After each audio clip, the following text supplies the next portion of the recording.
Right.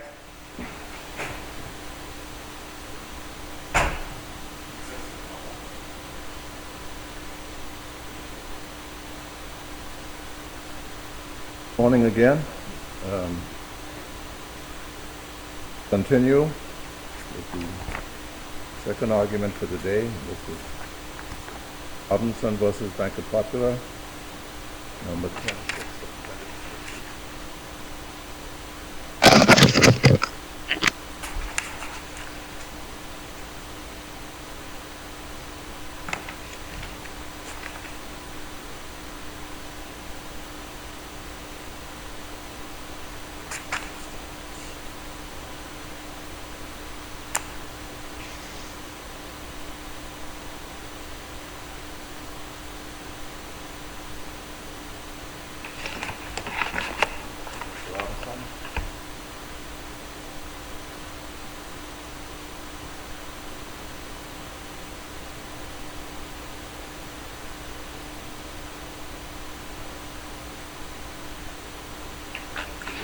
Resolve any time for rebuttal?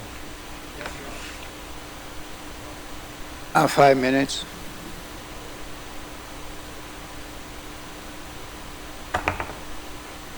Good morning, Your Honors. I am Ken Robertson, appearing pro se. Matter appeal from two decisions of the court on two motions. One is the order to show cause, which I filed in October of 2020, and the court ruled that motion was moot, and it gave no reasons for its decision. Second decision was made granting appellee's summary judgment without any record of discovery, and the summary judgment motion was granted. Must be a record of discovery before summary judgment could be granted. Overrule in this case, Your Honor, is every contract of insurance, there is an implied covenant of good faith and law in every state and territory. Well, am I correct that that's the restatement of contract, good faith and fair dealing? I believe it's 205 of the restatement of contract. I mean, every contract, not only insurance contract. Well, that's true, Yeah. Your Honor, but I'm saying that Make clear that there's nothing special about insurance contract. Good faith and fair dealing apply to all contracts. Your Honor, that's true, but in every, since it is an insurance, mention that is specific to every territory in the United States. And also, it's in the Virgin Islands Code, Title 22, says virtually the same thing that the contract states throughout the country. Business of insurance is third, must act in good faith and fair dealing towards the insured. That has not happened in this case. And Argue that in the trial court? we didn't have a trial, Your Honor, it's just Did two you rulings. argue it in any of your, It does, yes, in my, not in this brief, I'm talking in the Superior Court. Did you raise the special obligations under the VI law for insurance contracts there before the judge below? only hearing we had was at the status conference in May of 20. And there was a motion and you were ordered to respond. So response, did you ever raise the insurance? I think I did, I don't recall that specifically, but did raise the fraud implications in the contract. Insisting that whenever the topic came up and we had to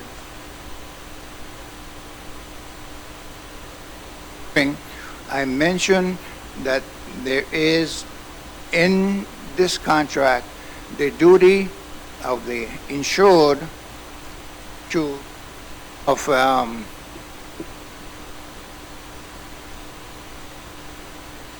fairness and in this contract, the fiduciary duties that the insurers owe to the insured. Well, let me ask you this. As I understand all of your filings and whatnot, you were upset and dismayed and flabbergasted by the fact that that contract, that accidental insurance contract policy that you were paying because it was deducted automatically every month, the $6 and whatnot.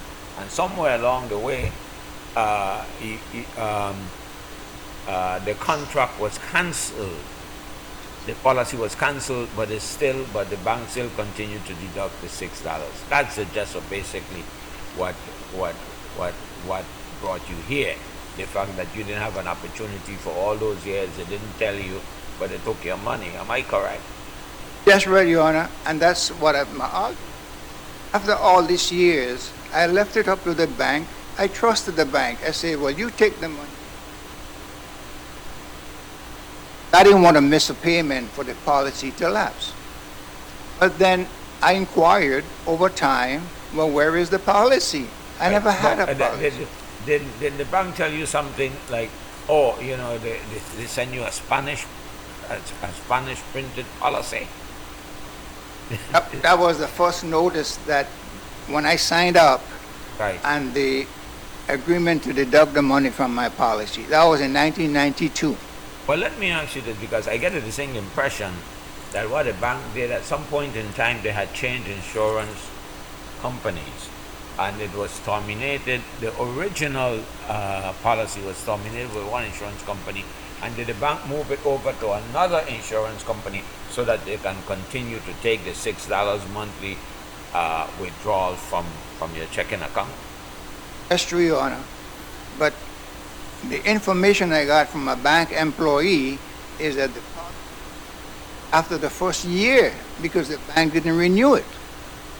That's the first bit of information I got from an employee in the bank. Right. And then the bank is now saying that what that employee told you was that it was in fact cancelled to the extent that it was cancelled with the original insurance company, but the bank seemed to suggest in its filing and its papers file here that they moved the policy over to another insurance company.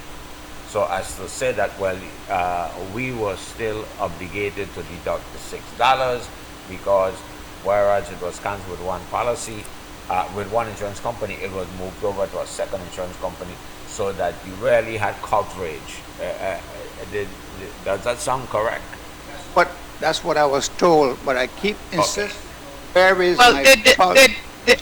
Attorney Robertson, did the bank ever provide you with discovery regarding the transfer of coverage or supposed transfer of coverage? Did they provide you with any discovery? Oh, Your Honor, there is no discovery. And and that's the whole purpose of my order to show cause.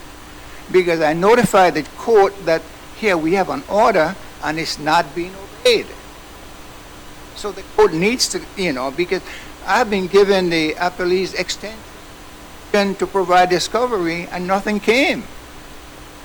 This doesn't sound trite, because but in reading your things, your papers, I was just sort of flabbergasted that you file an order to show cause, and I always believe that you have a motion or petition for an order to show cause, but it's the court that issues the order to show cause.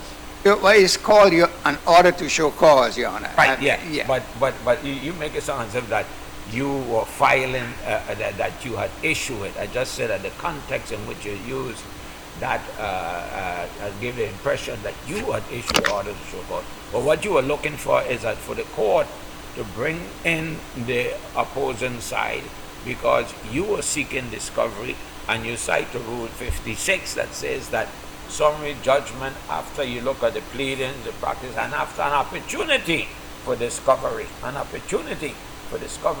And you're saying that that the court created,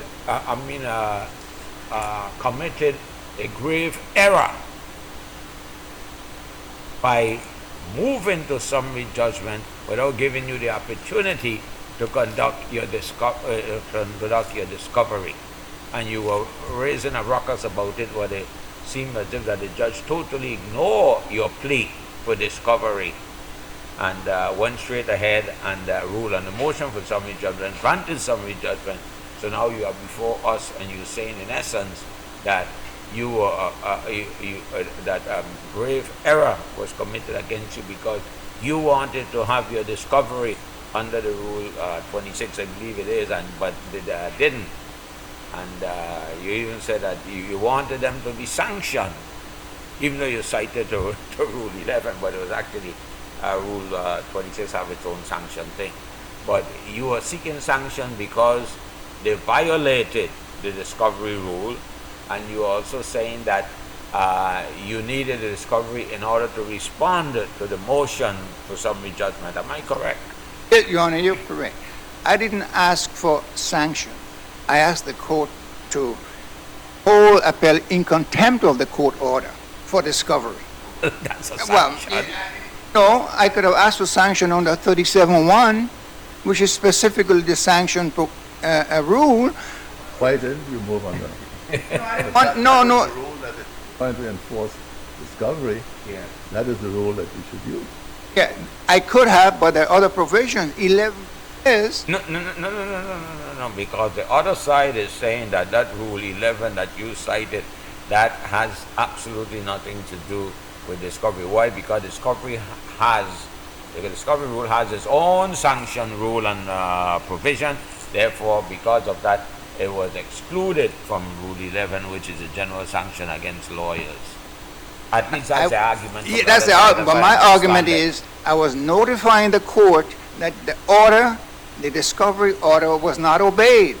So the court had. Isn't there a rule, I think subsection D, that says if you cannot respond to the motion, that you can file an affidavit? You can file a motion supported with an affidavit saying why you cannot proceed. That's what 11B also says. No, 11B has nothing to do with it. 11B is simply certification by the attorney when you sign it that you are.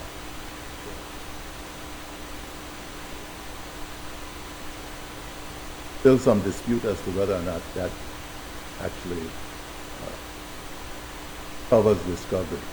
Yeah, But in this case, you didn't file that motion. You simply said, look, I've been looking for discovery, I hadn't gotten it, and I can't proceed. exactly, and there is an affidavit provision, 11B, that I submitted saying why I filed a motion, and to be specific, is not for any. Affidavit? So basically what you're saying is that you complied with Rule 56F, that you filed the affidavit that is required under 56F, and the court should have, by reading your motion, that is a petition for an order to show cause, or however you styled it, should have determined that, look, I need discovery here so that I can respond to this motion for summary judgment. Is that what you were? That's what summary judgment came way after. Is when I filed the order to show cause, that was in October Yeah, of. we are here because of the summary judgment. Well, That's what's on appeal before us, and of course the other order that was. it says moot, and based upon that, but if I might say, that order to show cause was filed in October of 2020. November of 2021, I filed a motion for hearing on all motions, and that went unanswered too, until the judge gave summary judgment in. So then a rule that requires a judge to rule in the order in which motions were submitted? No, there isn't. But Your Honor, if somebody files a motion in the year 2020, and you ask for a ruling on the motion and it didn't come, and somebody who filed a motion way after the first motion got a ruling, and you didn't get one, and you asked for it twice, but something is wrong. I mean, in the sequence of life, whatever happens first, we go from 1 to 2 to 3 in sequence. Well, you know, That's not apart, necessarily so. It all depends in terms of that. Some motion could really be dispositive of the whole case. So that if it's something, if the judge can rule that a dispositive motion without taking care of the other motion, dispositive motion would make everything else moot by the ruling on that motion. So it all depends, because not all motions are equal. Some motions are more important to the resolution of a matter than other motions. I agree, Your Honor, that's quite true. But when you rule that let's talk about we had a hearing, which defendants in the case decided that you were only entitled to reimbursement of all the premiums that you paid, $1,400 and some dollars. And at that hearing, you said, well, what about interest? And they increased it to $3,000, which is more than enough to cover the case. And, you know, why wasn't that sufficient to take care of the case? And the judge essentially granted summary judgment, found that damages issues had been satisfied, and therefore the reason you said she ruled on your motion, on your order to show cause without any, said it was moot. And it was moot because the case had been, the damages issue had been resolved by the payment of the $3,000. Isn't that what? Oh. that's what the order says, but Your Honor, the summary judgment ignored the breach of fiduciary duties that the insurers. Well, was there not an argument that the gist of the action doctrine applied to preclude your breach of fiduciary duty count?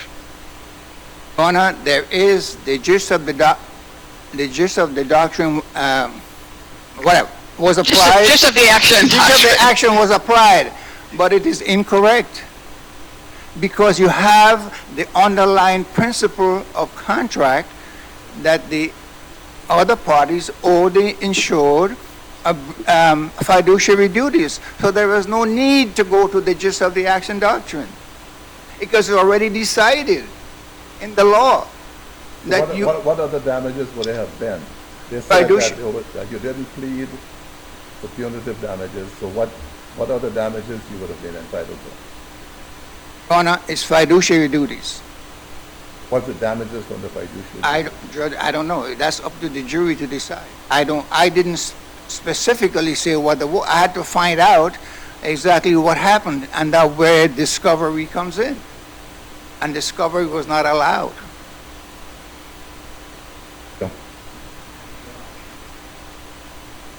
So how are the defendants going to split up with 15 minutes? Are you?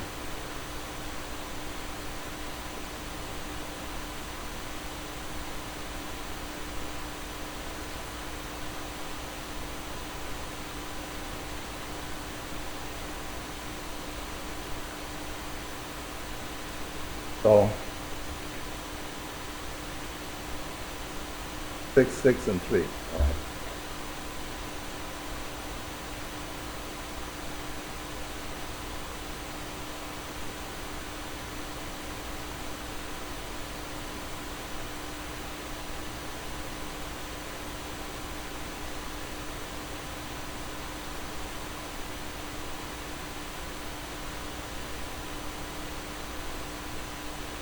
Arguments, since the court has moved back to in-person oral arguments.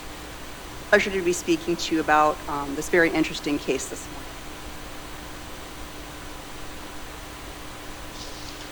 Talk briefly about Attorney Robertson's respect to the fact that the court did not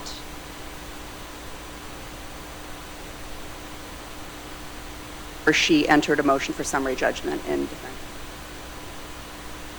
First, as it's drawn out in this court's colloquy with Attorney Robertson, that order to show cause was procedurally incorrect in several ways. One, as Justice motion for cause. Didn't the court treat it as a motion? The court did end up treating it as a motion. That's how the court proceeded. Why was he not entitled to have that motion resolved? He was No. asking for a discovery. He certainly was asking and he for a wrote discovery. several times, and he agreed to extensions, to have it provided, and he never got it. Why wasn't he entitled to it? Well, it turns out in this matter, Your Honor, discovery wasn't necessary to resolve the motion for summary judgment. Also, with respect to, How can you determine that it is not necessary? well, Exactly. as Your Honor is aware, the court held a hearing to discuss this matter with the parties. And as Your Honor, Justice Hodge noted, there was a discussion of the breach of contract claim that Attorney Robertson has posed against Banco Popular. The breach of contract was, in fact, alleged to be Banco Popular was supposed to allow his account to be debited $6 a month, and it was supposed to purchase him or provide him an accidental death policy through all of which I'll note that it did. It was well- it was represented at the hearing that it had been, one was canceled, another one was picked up by AIG, and but that was never part of the record, Well, in fact, I believe all defendants complied with their Rule 26 obligations and provided initial disclosures. But I would note, Your Honor, and Well, could you tell us what was provided in that initial disclosure? For example, when and why did Banco purportedly cancel Mr. Robertson's policy? well, it did And if there was a transfer as coverage, when did the transfer occur? transfer occurred in 1998, in 1993. And is this a part of the record? Yes, I mean, and this was discussed on the But where in the record. record? I mean, because, assuming we have entire record, and I can assure you that it's not in this record. Well, Your Honor, I do believe, in fact, that it was put on the record before Judge Gums-Carty. At that hearing? Yes, I and know, but, attorneys saying I that wait- this was happened, is that producing discovery on the record? well, Your Honor, as you're all well aware, we're officers of the court, and I certainly believe every representation made to Judge Gums-Carty was truthful and correct, made by counsel, and Familiar with decisions from this court? Was counsel testifying? That attorneys cannot just make representations and that those are not testimony, they're not evidence?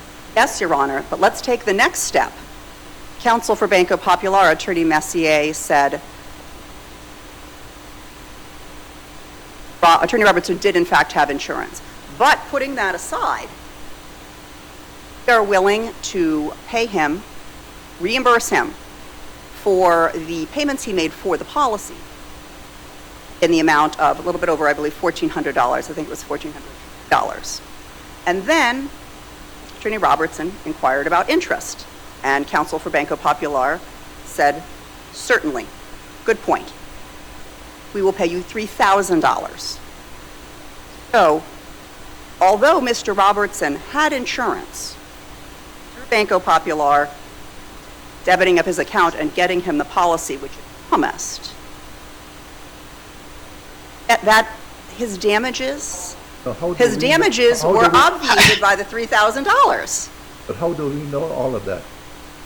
Well, Your Honor, Suppose That's what the $3,000 did. Suppose it turned out, in the discovery, it was determined that the policy was never renewed past the first year, and that the bank knew that and still continued to debit his account. Wouldn't that change the complexion of the case? no, Your Honor, he was made whole by the $1,440 that was debited from the account. Say, Your Honor, is absolutely, Your Honor, let's make that assumption, that he didn't have coverage and the bank debited him $6 a month. The bank paid that back to him in the 1440 and gave him over 9% interest. In fact, he had no insurance But- during that time, even though he was being debited. And if it turned out that the bank knew that and continued to do it, then it would certainly show an intentional conduct on the part of the bank that would then entitle Mr. Robinson to amend his complaint and to do a whole lot of things. But you just can't simply say, well, counsel for the bank says he had coverage and therefore this money is really reimbursing him and that's the end of it. The damages aspect of it is satisfied, so summary judgment is warranted. Is that basically what the bank is saying? Yes, but two caveats, Your Honor. Your Honor is absolutely correct. Yes, that $3,000 that was paid to Attorney Robertson by Banco Popular eviscerated the damage portion of his breach of contract claim. And as the Superior Court correctly held, the gist of the doctrine barred any other ancillary claims that may have been pled. By your summary judgment action, did you raise the gist of the action? Yes, we did, Your Honor. No complaint as opposed to your reply? Your Honor, I would believe that we did. Obviously, I have the appendix with me and I could look. But I do believe we raised the gist of the action doctrine. And the reason I believe that without looking is because the court, in her well-reasoned order, brought up the gist of the action doctrine when she granted summary judgment on the breach of contract claim, finding Because Mr. Robinson, in his response, had mention of the good faith and credit, and he had a fiduciary duty, and he raised all of those claims. And then in your reply, you simply said, well, those would be barred by the gist of the action. So, did he ever have a chance to respond to that? well, Your Honor, he is certainly aware of the order he is appealing today But I'm from talking the of Superior trial Court. below. I'm not talking about what was appealed up here and what's argued up here. In the trial court, did he ever had a chance to respond to the gist of the action? I do believe we raised it, Your Honor, in our motion. Raise it in a reply. And you know that you cannot raise something in a reply and expect that. Well, Your Honor, respectfully, I take it the court, Robinson is, pardon me, Attorney Robertson is appealing and in fact have the opportunity. He had the benefit of the discussions that were had and the Superior Court action doctrine. certainly did, because the judge made that one of the reasons. Okay, thank you. You've gone over 3 minutes, you're 6 minutes, so we'll hear from counsel for the bank. Honors. Well, before you go, I didn't want to just cut you off. If there was any other questions from Justice Robertson or Justice Swan, if you had any questions for the bank, because this will be the only time that they before the bank. Okay, thank you.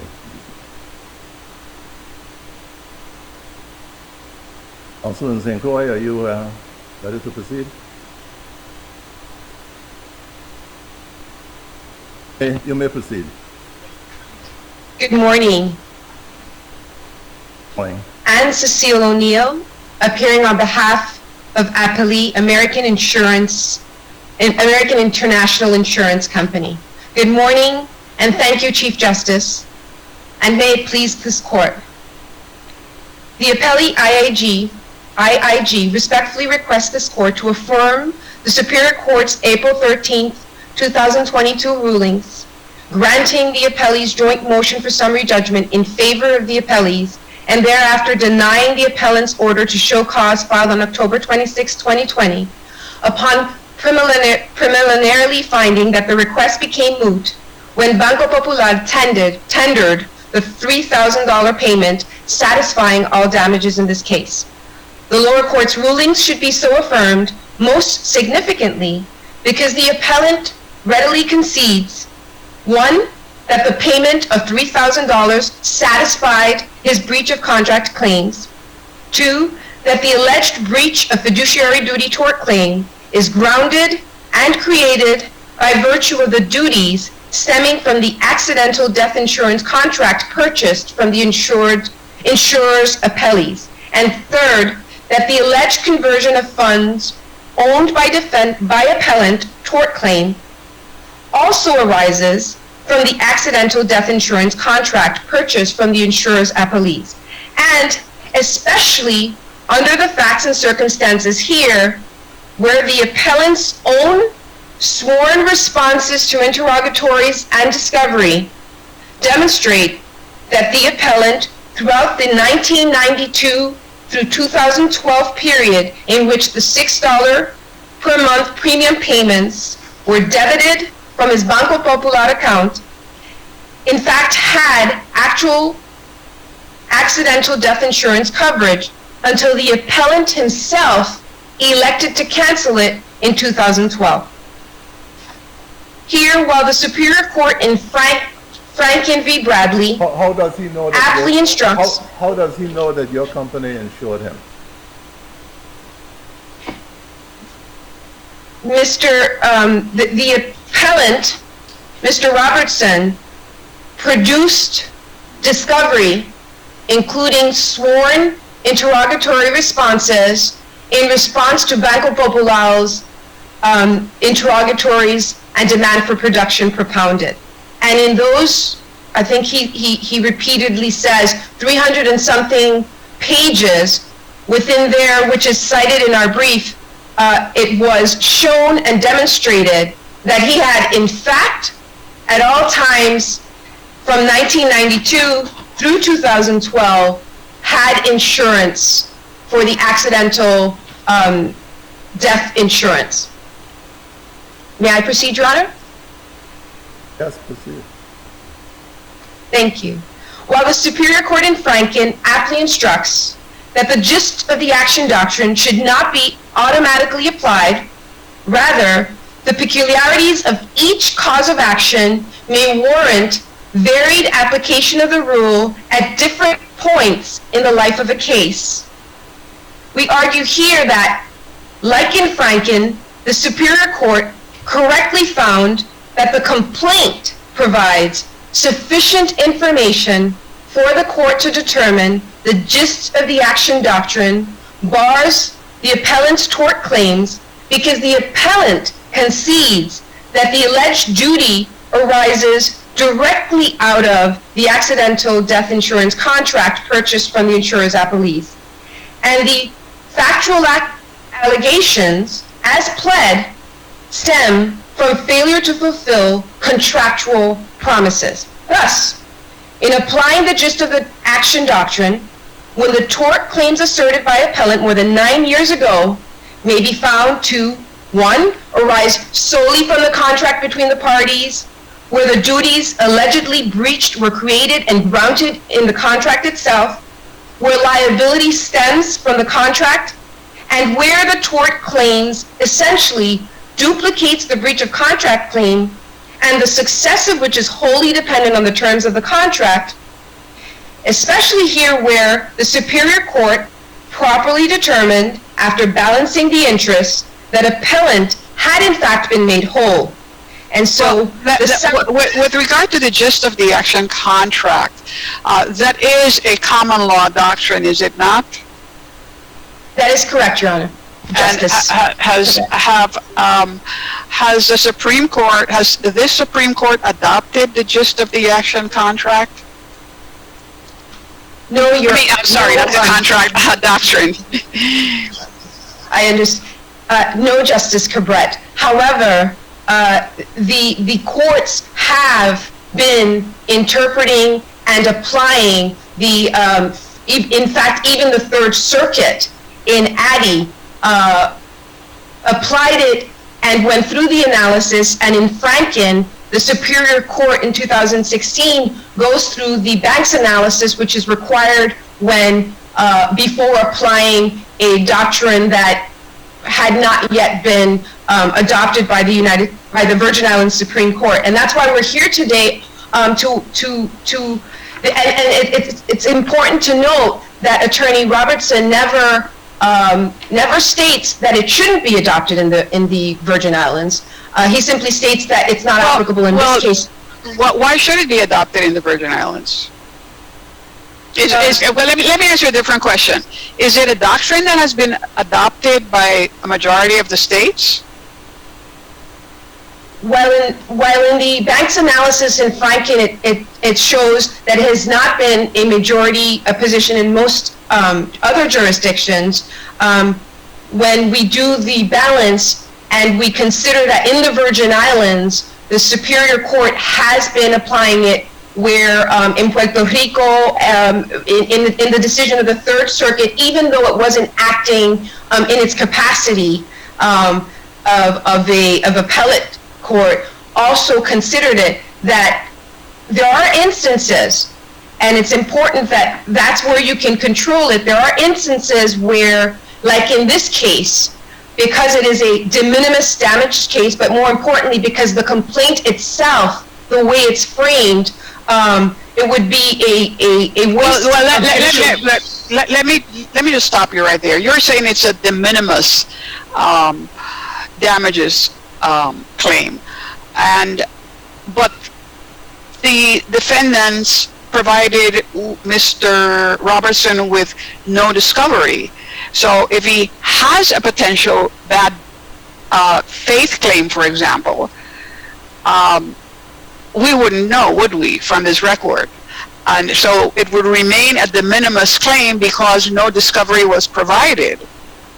So, Your Honor, Justice Cabret, in this case, the only reason that the appellees here had not yet provided discovery was because the appellant, Mr. Robertson, had failed to propound the discovery individually to each defendant, and so had violated the procedures. And this is a case where Mr. Robertson has continuously not availed of the procedural rules, violated the procedural rules, and in this instance, the discovery that he propounded himself showed overwhelmingly that he in fact had accidental death insurance. Attorney O'Neill, why did the parties negotiate with Mr. Robinson for extension of time to respond to the discovery if they didn't know, if it wasn't to the proper parties and they didn't know about it?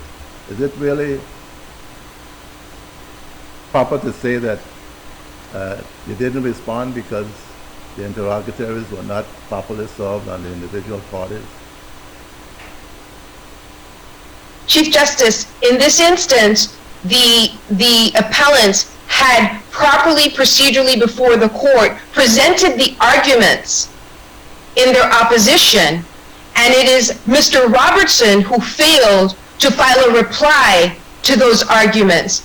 He additionally failed to file a motion for reconsideration when the Superior Court ruled against him and granted the summary judgment and denied the underlying order to show cause. Is there a requirement that you file a motion for reconsideration before appealing? There is a requirement that in order to be properly before the Supreme Court of the Virgin Islands, that he demonstrate what in fact were, whether it was manifest in error, whether it was clear error, manifest injustice, and he didn't exercise the ability to do that, and therefore, Your Honor, he should be precluded from presenting those arguments to the court here today. Attorney, I have a question. You are suggesting that this case falls under the gist of the action doctrine. But let me ask you this.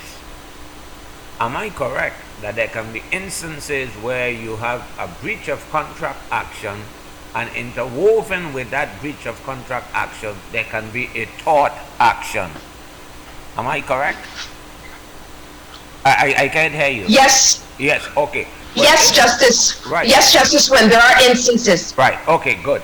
Now, am I correct then that if we adopt the gist of the action doctrine, then that, and you have a contract action such as in this one, where he is claiming that the bank breached the contract he had with them to deduct the money, but he's also saying that they had a fiduciary relationship.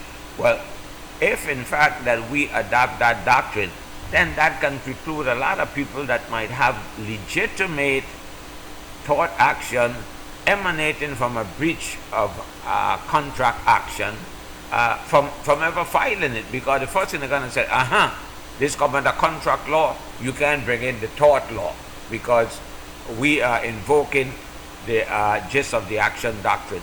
Isn't the gist of the action doctrine is something that this territory should stay away from, because it can very much preclude defendants or plaintiffs with legitimate causes of action, and given Rule 15 where you can amend after discovery to find out that because of this breach of contract action emanating from it, I now know that there's a tort, but I can't bring it because of the gist of the action sounds in contract, because the original cause of action sounds in contract and this sounds in tort, even though after discovery I find out that I have a tort action emanating from the breach of contract action, but I can't bring it if we adopt that doctrine. If I may, Justice Swan, while there's some truth and validity to what you're stating, this jurisdiction, so the answer is no. This jurisdiction has the ability, through following its and upholding the decisions that have come out from the Superior Court and the District Court and the Third Circuit, where the gist of the action doctrine is not and should not be automatically applied, but rather that the cause of action may warrant in certain instances, and we're stating that in this instance it does warrant it, because you can look at the underlying claims alleged, and here where it was about money being debited from the account, and under these circumstances, the manner in which the complaint alleges them is the gravamen of that complaint was set in contract, and so these are not the types of the allegation. I think you might have misunderstood what I said. I'm saying that if we adopt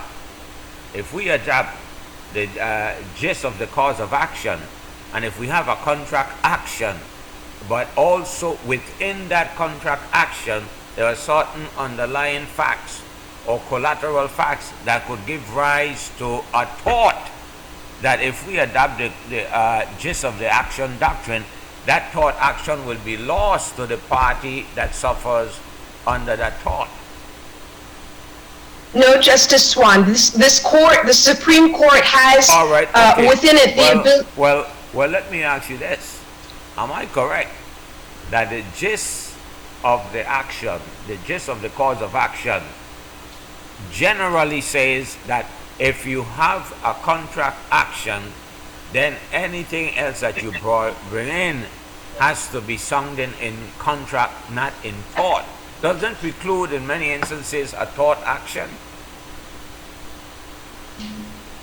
No, Justice Swan. It's where the complaint parrots the tort claims, merely parrots the contractual claims in such a manner that warrant the adjudication of the extraneous tort claims as breach of contract claims. Well, for instance, in this case, Mr. Robertson has two claims.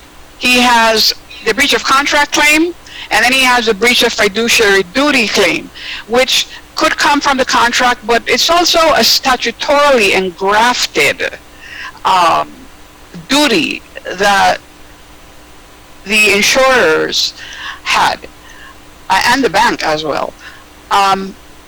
Why should that second claim be barred? Why would that be a sound rule? That's, I guess what we're asking you is, why would this be the soundest rule for the Virgin Islands when it would preclude legitimate claims from coming before the court?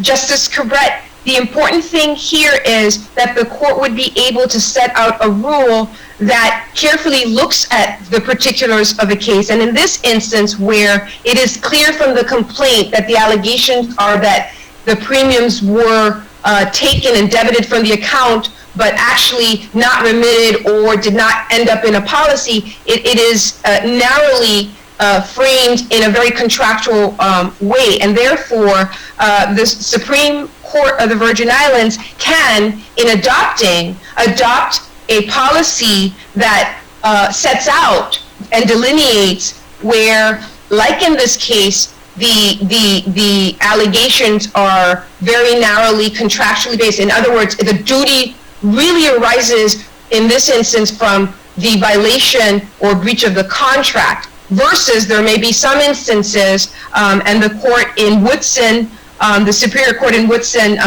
it ruled in 2017. In that case, it was allegations about a partnership, and the court was able to find that in that case, in that instance, those fiduciary duties, given the situation, like for instance, fraud in the inducement or those types of claims, where it can well be decided independently from just the, in this case, breach of not paying the premiums or not carrying out. So there are ways and there are instances that these courts have found, Third Circuit, our own Superior Court, have been able to find that it doesn't, that while the contract claim is there, that it doesn't bar the tort claim because of the circumstances of the case, because they can see that the source of the duty is more ingrained in the social policy reasons for the fiduciary duty creation.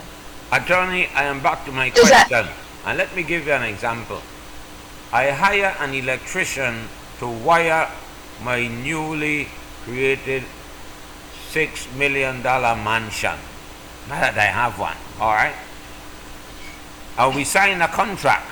He's gonna wire my $6 million residence. Swimming pool, the gamut, the whole thing, $6 million. All right, we signed the contract. If he breaches the contract, then I go for the breach of action.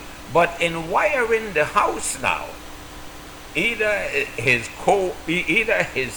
underlings, his workers, his employees, or him did some wrong connections. They wire it where they were negligent in the wiring, whether they were supposed to use size 14 wire and use a much smaller one or whatever, but something happened and my house goes up in the flame. The whole thing started because I hire him under a contract. Are you saying that if he's negligent in burning, causing my house to burn down, isn't it correct that under the gist of the cause of action, that if we follow it, that I might be precluded from suing him in negligence under tort for burning my house down? That was not part of the contract. He was negligent. I could make out a cause of action in tort. Wouldn't the no, Justice of the cause Swan. of action not impact negatively my cause of action for negligence because it emanated out of the same contract? No, Justice Swan. In your scenario, in your hypothetical, Right. the social policy considerations that are the gravamen of tort, which is What to would- protect the what would community and safety. Tony O'Neill, what would they be in this situation? And why wouldn't it be in Mr. Robinson's situation where you have a statute that is imposing those social responsibilities? So why the gist of the action will bar Mr. Robinson, but there was a specific statute, whereas it would somehow bar the electrician where it's simply on a negligence theory when there's no statute or anything else setting out a social policy. Chief Justice, we believe that in this instance, in our particular case, the social policy considerations and health safety situations don't exist. And even though the insurance contract statute would create inherently creates it, the circumstances in this case don't speak to those harms that the social policy behind the insurance statute was created for. So in this instance, where it was really a $6 per month premium that in fact under the circumstances in the case had been paid out, and but for the fact that it appears that Mr. Robertson misunderstood or misconstrued that in 1998, when AIG took over the policy, that he may have thought that that meant that his insurance, that he no longer had accidental death insurance, that was just an error in his understanding, and that in this case, those social implications and considerations that the Supreme Court would want to protect don't exist. Whereas the Supreme Court of the Virgin Islands would have the ability to, in a very detailed way, conduct an analysis where those factors can be built into the doctrine to ensure that in instances where the duty is arising out of more so out of a social policy need to protect under health, safety, those types of harms, and you can conduct that inquiry. Thank you. Also, your 3 minutes. You went over. Thank you. You got 16 minutes plus extra. So. Thank you. But it is Thank you, Chief Justice. We appreciate the time. Thank you. Thank you. The AIG humbly implores this court to affirmatively adopt the gist of the action doctrine in the Virgin Islands and apply it here to bar the appellant's tort claims where the facts and circumstances warrant adjudication of the appellant's extraneous tort claims here as breach of contract claims. Thank you so much for the opportunity Thank you. to present our arguments. Thank you. The counsel. Afternoon, or I don't even know. Good morning or good afternoon, Your Honors. How are you? As a preliminary matter, I want to point out that appellant was not always a pro se party in this case. Our legal counsel gets sick, and legal counsel told him, I can't continue on. She wrote to him, and therefore fair enough, but what I'm trying to say... Well, since you start off with that... I could tell you why I brought it up. I can tell you now why I think it's a good thing you brought it up. Because did the court in this case, in granting summary judgment, defendants acted properly when it was finding that he was entitled to these damages and that those damages were sufficient? Why didn't the court enter summary judgment for him? Since that, well, it found that the 3,000 damages satisfied his claim for damages, correct? No, it said that element of his claim. He could no longer prove the damages element of the claim. Then he's entitled to those damages, and therefore summary judgment should have been for him. That's part of his burden of proof. To show. Regardless of who proved it, didn't the court decided that it didn't have to do anything else because it found that the damages that he received was sufficient, and therefore, why didn't the court enter summary judgment for him on that $3,000? Burden of proof is on him to establish each element of his claim. One of those elements is damages. He was arguing that he couldn't do that because you didn't provide him with the discovery. The court said, that's moot. I'm going to enter judgment against the banks, in favor of him for the $3,000, which we find satisfies the damages element, but yet it enters summary judgment for the defendants. If it had entered summary judgment for him, then he could have, as the prevailing party, seek attorney's fees for those 6 or 12 years, whatever it was in between that he was represented by counsel. So I'm glad you brought it up. So I'm wondering why wasn't that a consideration that he would have been entitled as a prevailing party because he sued, he recovered money, and therefore... How is he entitled to summary judgment at that, having satisfied no other elements of the claim, but no longer satisfy the damages element? If I could just explain why I brought it up, especially because it's relevant to the idea that he got no discovery. No, because those representations that you made to the trial court, I'm talking about representations to the trial well, court. you're going to now make representation to us that somehow you provided discovery to her, and he says he never got it. Again, if you just let me, But, please, Your Honor. but see, if it's not in the record, you know, show us in the record that we have that you provided that discovery. Is it in the record? I mean, I don't have a copy of it in front of Don't you me. know the record that was in this case? I don't have a copy of it in front of me. I know what I produced. I know I produced it to his attorney. I know I produced it again to him. I produced the documents showing the period of time that he had a policy with Southern from 92 to 98. AIG provided documentation of the period of time he had a policy with them, 98 to 2012. This is not a case in which this man didn't have insurance. This is a case that he would have lost, but had to go to trial because somebody at Banco Popular mistakenly told him it ended after a year, or it ended after whatever, because all they had was a Spanish language policy and didn't check whatever they needed to check to realize he still had a policy. So he said, stop deducting my account. It's in his complaint. That is why his policy lapsed. But because we would have to actually go to trial to prove that he had a policy all that time until he said stop deducting, that, you know what, that's a lot more legal fees than saying, fine, you can have all of your premiums, you could have insurance, and it's an accidental death policy. The man is alive. Never could have claimed on it. Well, let me ask you this, I guess that, and let me understand you correctly.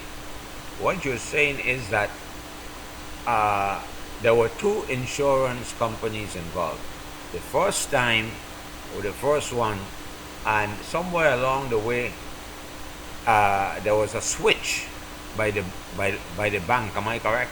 The bank switched it, but an employee in the bank didn't know that there was a switch in insurance companies, and so where the first one was cancelled, and so when he inquired, told him that his policy was cancelled.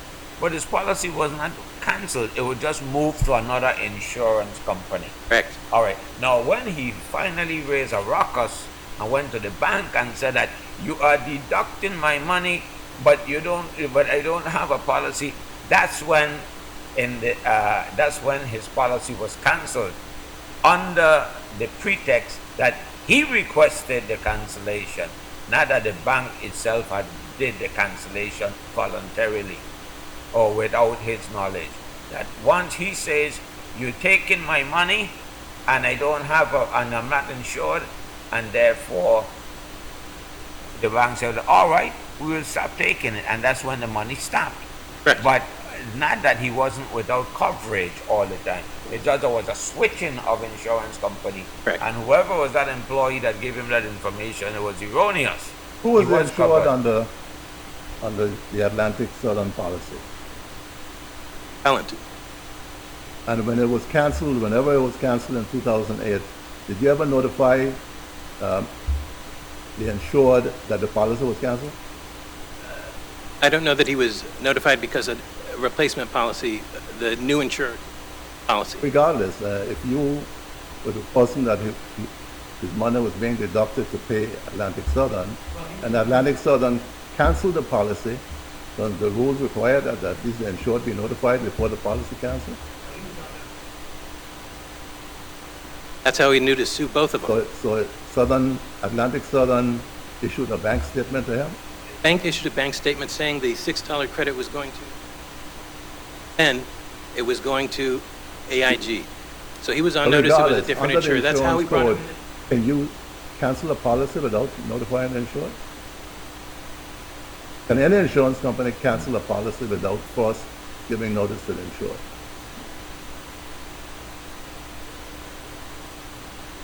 A lot of the confusion here is to what he is hearing secondhand from some bank official, when the insurance company should have been the one to tell him, look, we are no longer insuring you for $6 a month, and What's the measure of damages for Atlantic Southern? Providing the exact same coverage. well, not necessarily. Let's say he were to now go out and try to get it at his advanced age now, is he going to get it at $6 a month? But if he could have gone to the bank and said, you know what, put it back in 2012 when he sued us and I first became, probably would have happened. I even brought it up, but in any event, the point is, Just to get back to what you're saying is in the record, because whatever you delivered and one attorney has delivered, when you move for summary judgment, did you present to the judge below that all of these things that you said happened, that insurance policy for Southern was in effect, that a new insurer took over? Was that before the judge, and did the judge use that as a basis for summary judgment? And, you know, but that is what we are reviewing, only what the court had before it. and if we're only looking at what is before the judge, satisfy the element of damage. And with respect to the idea that his motion for show cause was a de facto Rule 56D motion, it was judgment. So it could not be a Rule 56D motion. He didn't specify what factual elements would be.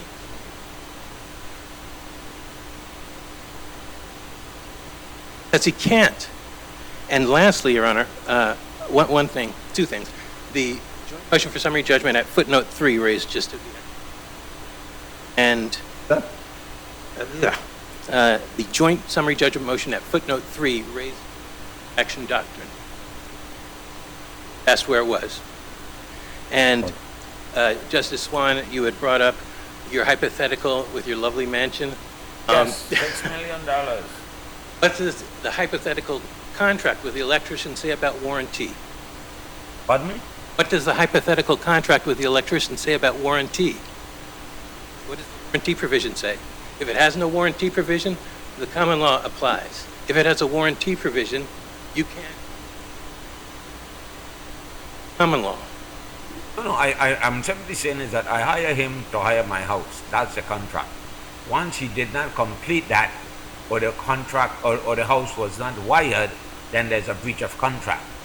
Now, what I'm simply saying is that if because of the negligence in wiring it, he caused the house to be burned down or become a conflagration fire and destroying everything, that's negligence, something in tort, but under the breach of under the gist of the cause of action, and since everything emanated out of the first place, by hiring him under the contract, then I don't think it's the best policy.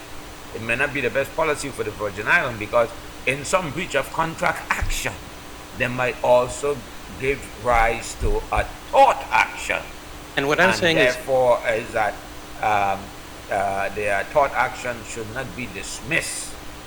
I'm saying it depends on what the contract says. If the contract already includes a warranty provision, and it's got four corners of a warranty provision, that is the warranty. You don't get to supplant that with the common law. The contract can also provide that. Silent on warranty, then you're right. The negligence action should go forward even under the gist action doctrine. If the contract doesn't say that that no other actions could be brought and is limited to that, couldn't you still sue? And if the contract, you can contract for anything, and one of the things that people contract for is to say that this, your damages is limited to this contract and you have no right to sue for anything else. If the contract doesn't say that, will you still be able to sue in tort? Oh, absolutely. Everything emanates out the same thing, because the operative facts would be the negotiation of the contract, the signing of the contract, and then we have a contract, and it was breached. So definitely tort action should be allowed. But what I'm simply saying is that wouldn't the gist of the cause of action throw, impede, obstruct, or preclude the tort action, even though the tort resulted from the breach of from the breach of contract? Because once you burn down my house, you breached the contract. It was not hired to burn down my house, but it's something in tort because of negligence. Now I'm going to give you one last chance to tell us of the action doctrine. There's a doctrine that was simply in Pennsylvania, recently, within the last couple of years, adopted in West Virginia. Those are the only two states that have adopted the gist of the action. Why should this court adopt that? Especially since the action was only adopted by the Pennsylvania Supreme Court in 2014. Addy was decided in 2013, and it adopted a different set of standards than was adopted by the Supreme Court in its 2014 case. So why should this court adopt the gist of the action as the most soundest rule for the Virgin Islands? Well, Your Honor, I think it serves a valuable purpose.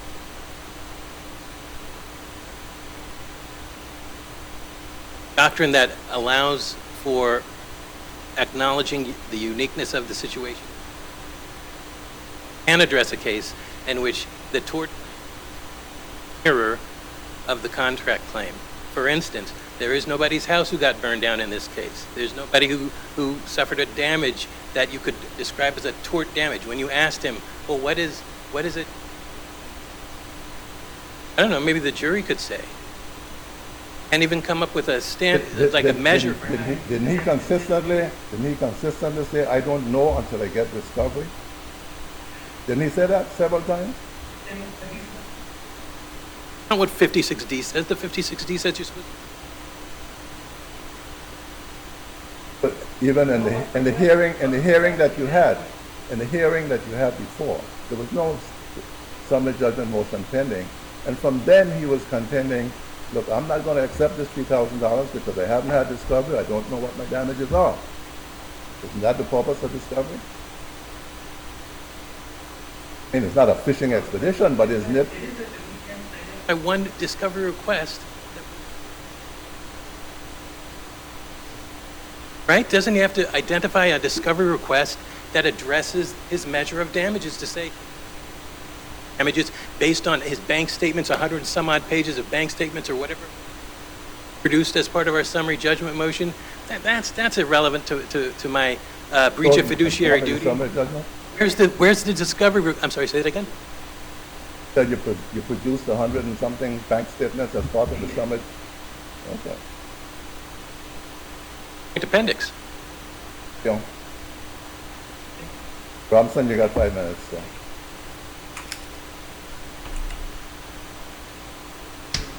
What have been said, Jerry, I think I need more than 5 minutes. Can I request more?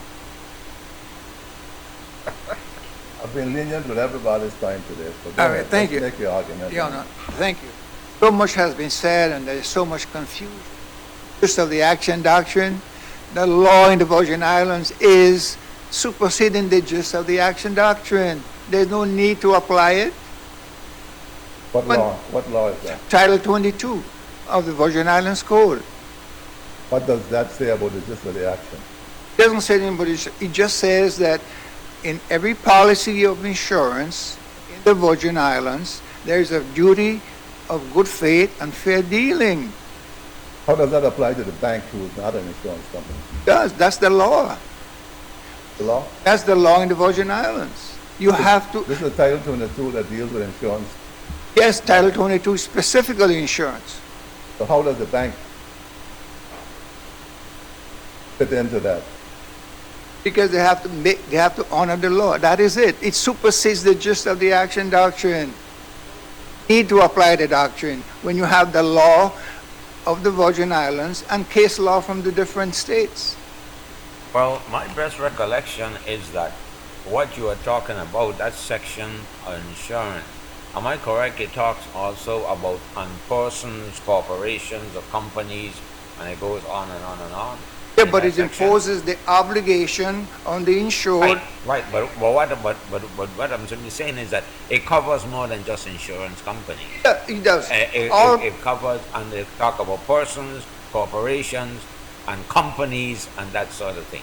All persons involved in the insurance. In the that's involved Business in the of insurance. business. Exactly. Right. Okay. And that supersedes the gist of the action doctrine. There's no need to apply the doctrine.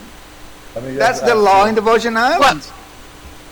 With regard to discovery, Mr. Robertson, you are saying you got absolutely no discovery, and the appellees are saying they gave you hundreds of pages of discovery. So, which is it?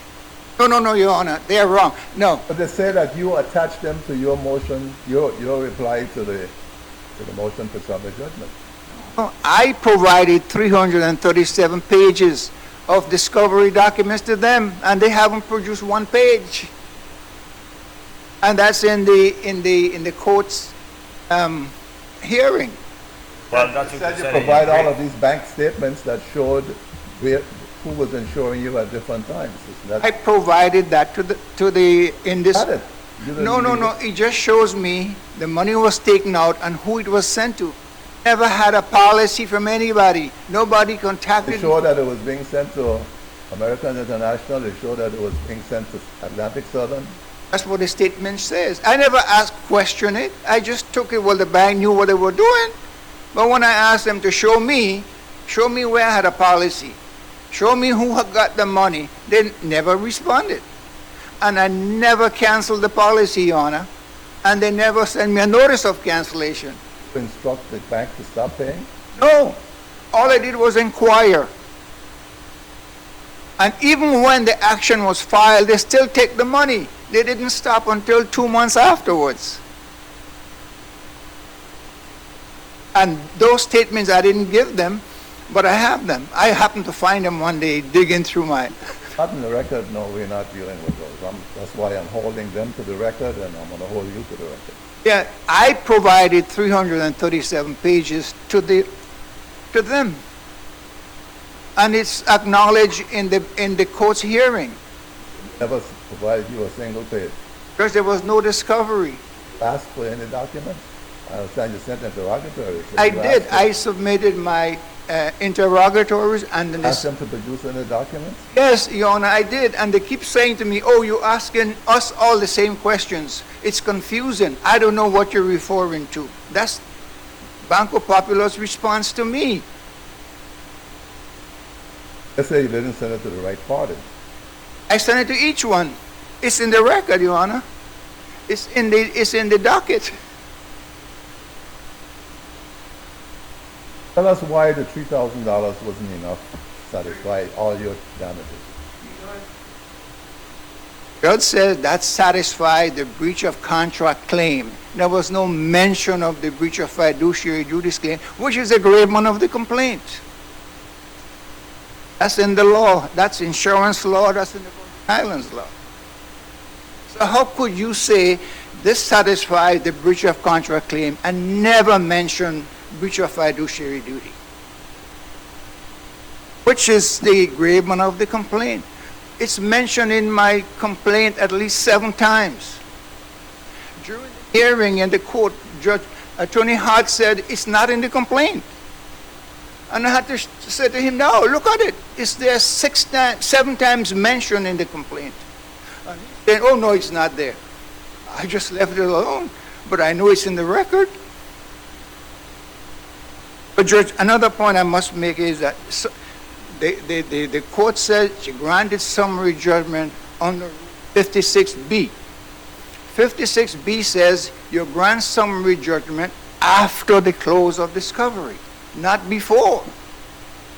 Have no discovery, not before, not after. So how could you grant? Was discovery closed?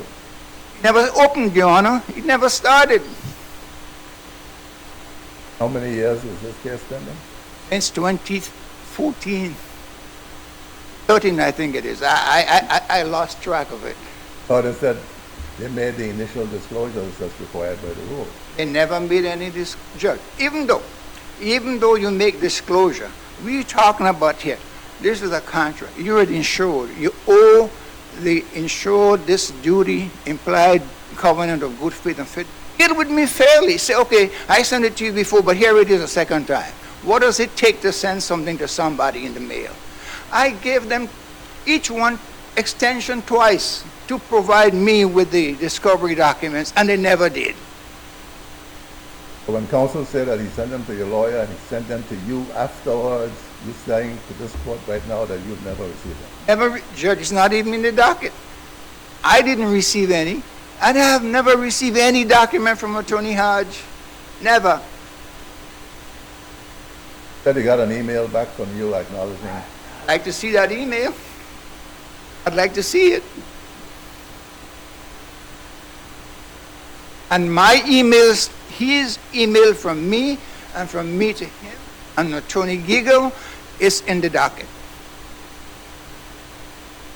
And it's in my order to show cause and in the writ of mandamus. Where they're asking me for time, one for court bid, and Attorney Hart say he has other court business to attend. He'll take care of mine later. And I never heard from him. Justice Swan, you mentioned the gist of the act and the confusion. There's an important case on file in the Third Circuit called Etoll. I mentioned that 4 times in my brief on page 8, 13, 25, and 26.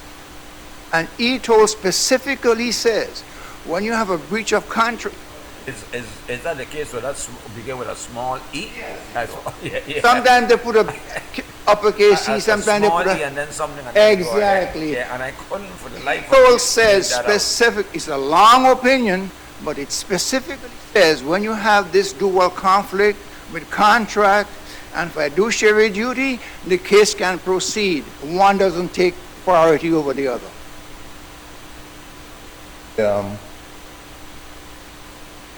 Addy adopted the Etoll standard, correct?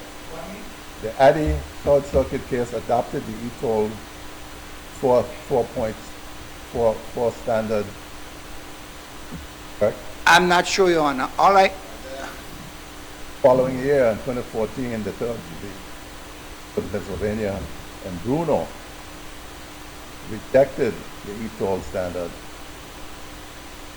Isaac? I think Bruno was before Etoll. I think. No, Bruno was in 2014. Bruno was in 2014, that's right. And Etoll came along in 2002. 2002, and the Third Circuit adopted those 4 standards in 2013 before the Supreme Court in Pennsylvania basically rejected parts of the Etoll standard. George, I'm not sure. I'm not going to say it. I'm just saying that they're both actions at the same time. You don't have to take one over the other. None take priority. Yeah, I saw them cited. Okay. Okay, George, a few more things I want to say. Even though I filed a motion under the improper rule, Rule 15 says the court freely grants amend. And But let me see if I understand you correctly. You were saying that if in fact that they had come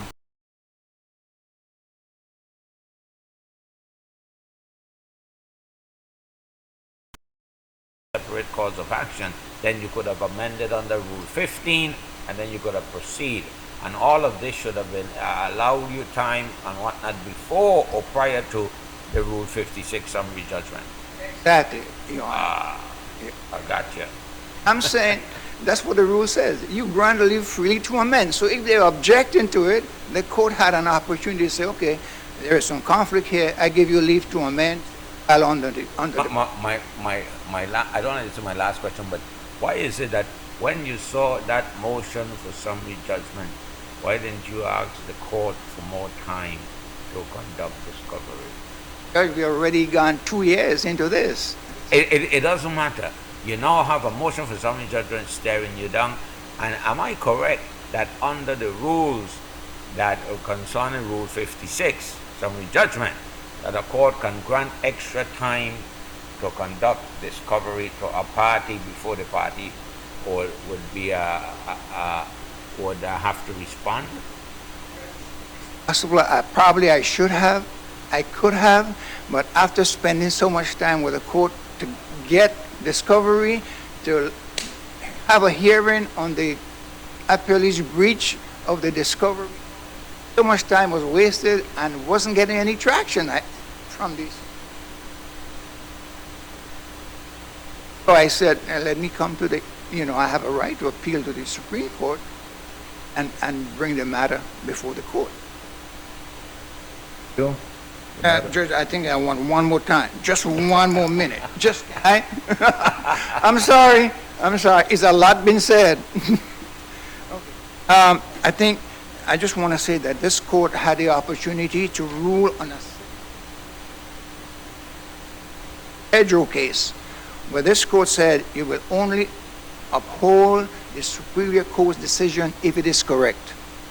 I don't think the summary judgment motion is correct, and ruling that the order to show cause is moot because But it's I not. always go without saying we only uphold if it's correct. Judge, I know that, but you said it. I just want you to know, I know you said it. One counsel said that we have to follow the Supreme.